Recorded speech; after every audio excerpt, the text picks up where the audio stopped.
Kalau teman-teman perhatikan, di dua video unboxing sebelum video ini, itu kaosnya sama. Iya, karena saya bikinnya di satu malam karena banyak banget barang yang numpuk. Jadi unboxingnya saya videoin dulu biar saya bisa nyelesain di aplikasi. Saya cek-cek semua dulu, terutama barang yang satu ini. Baru habis itu saya bikin video nyeritainnya, dan ini adalah unboxing terakhir, gak ada lagi untuk malam ini. Karena yang terakhir ini bener-bener bikin saya akan lebih intim dengan mie instan. Emang kurang ajar ya, diskon 11-11. Saya cuma iseng buka Tokopedia. Setelah saya lihat diskonnya bisa sampai 10% dan dapat cashback, saya langsung check out. Barangnya apa? Ini dia. Mungkin di vlog saya sebelumnya saya pernah bilang mungkin akan beli kamera di tahun depan. Karena apa? Karena ngapain modalnya gede-gede kalau videonya juga belum ada yang nonton. Paling sekarang yang nonton cuma 100 orang, 50 orang bot, 30 orang teman dan keluarga yang saya paksa, dan sisanya 20 orang baru. Ya, akun saya sendiri.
Ini adalah Sony CVE10.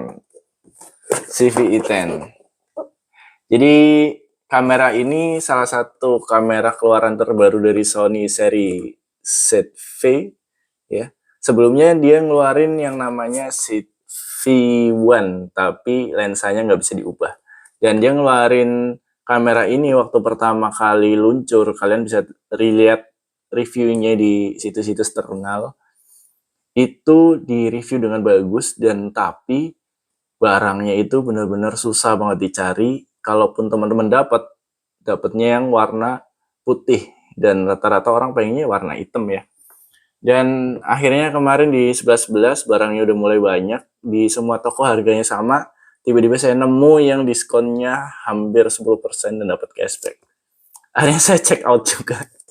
Kamera ini entah untuk apa saya juga nggak tahu. Yang jelas saya suka mainan kamera juga. Belum tentu untuk nge-vlog di ruangan ini juga karena HP-nya menghasilkan gambar yang cukup mumpuni ya, saya rasa. Bahkan kayaknya kamera Samsung terlalu detail, jadi pori-pori muka jadi kayaknya kelihatan semua. Dan saya yang bikin saya pusing, harganya juga bukan kamera dengan harga yang murah ya. Lumayan jajaran kamera yang walaupun masih untuk pemula, tapi harganya juga udah cukup lumayan. Walaupun nggak lumayan-lumayan banget ya, setidaknya dengan lensa yang tepat, ini akan ngasih hasil yang maksimal. Saya nggak mau bongkar lagi isinya apa, kalian udah lihat sendiri di unboxingnya, dia dapat kalung ya, kalung dengan tulisan Sony untuk ngantungin kameranya, dan itu kanvas yang pasti kalau kena keringat jelek, kayaknya nggak akan saya pakai.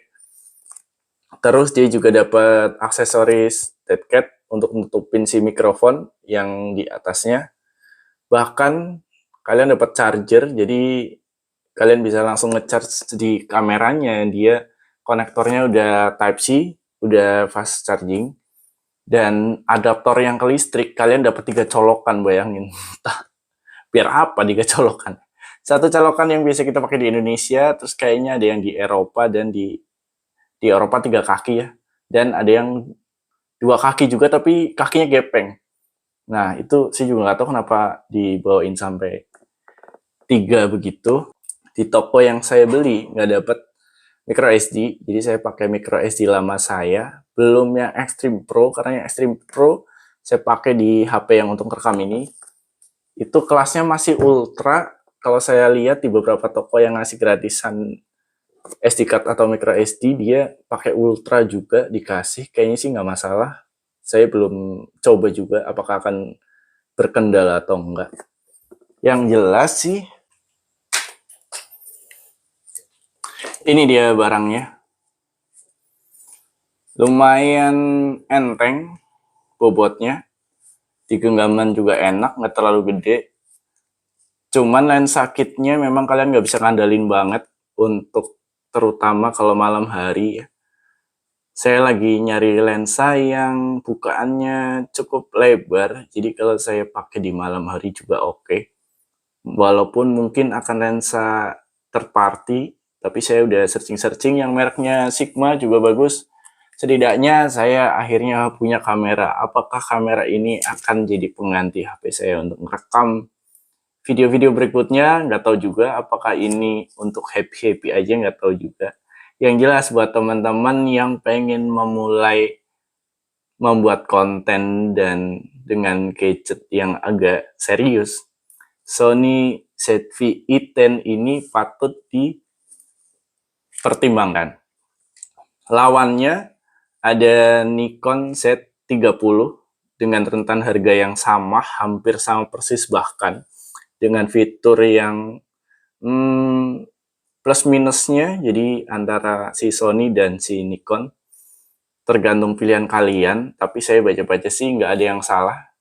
Saya nggak akan reviewnya udah banyak banget, tapi setidaknya kalau gambar yang saya ambil di video-video berikutnya lebih bagus, berarti ini udah hasilnya si Sony ZV-E10, bukan lagi dari handphone saya lagi. Oke, cukup sekian dulu. Ini udah bukan unboxing ya, lebih ke curhat. Habis ini miskin anjir. Thank you semua.